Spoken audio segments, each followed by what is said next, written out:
Hello, on the ground. We are here at Mike Moqueen for Moku Ukuleles. What's up, Mike? How are you, great brother? Great to see you again. Good to see you. So, tell us what Moku's got for 2015. Well, I've been working with Mr. Mike Hind over here. We've been collaborating together. If you want to join us. Mike Hind himself. So we've been kind of wanting to give the artist really what they want. So I've been collaborating with him on what he wants. So this is a new 8-string model. So it's tuned in octaves correctly. Tuned in octaves except for the C. Everything's tuned in octaves except for the C. We have the Fishman sonotone pickup in there.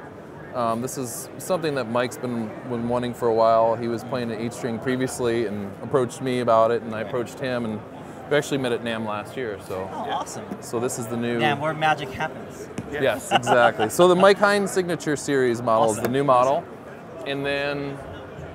So if you don't mind me asking, Mike, why those features? Well, I like playing an 8-string because where I play in Bermuda, there's not a lot of exposure to ukulele. So playing it with the 8-string makes it a little fuller and a little more acceptable to the audience. I also just like the sound of it. I like the warmth of a mahogany, which is why we did that. And pretty much everything else was Mike helping me out to make it sound good. Right, so two Mikes collaborating together? Yes. Yeah.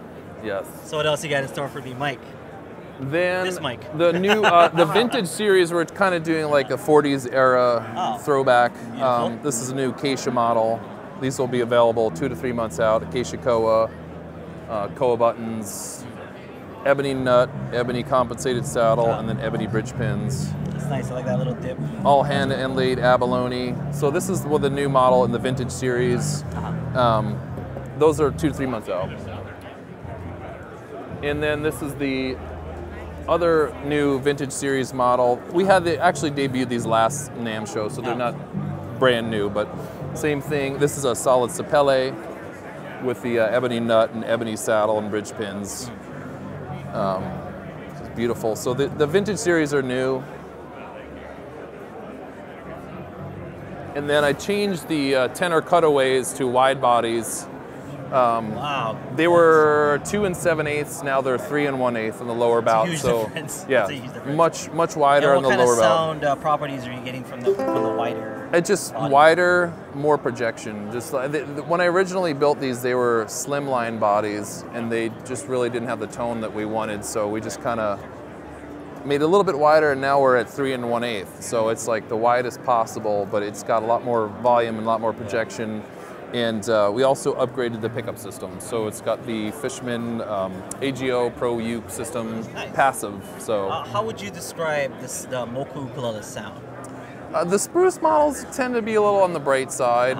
The mahogany tenors, more of the old-timey sound.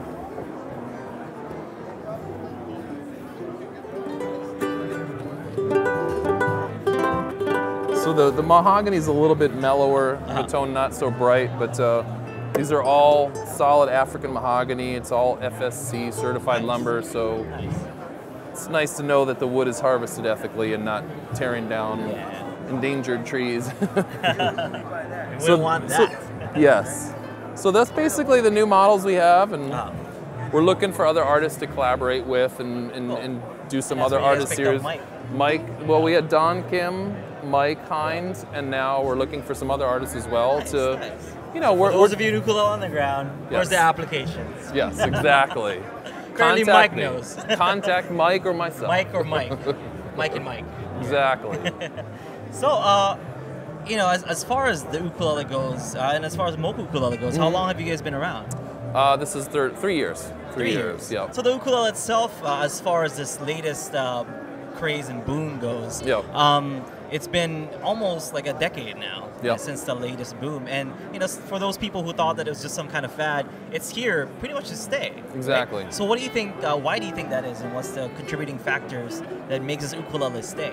I think it's, you know, it's changing. It's like we're trying to change too. We're trying to think outside the box, like do 8-string models. Right. It's no longer just a traditional 4-string.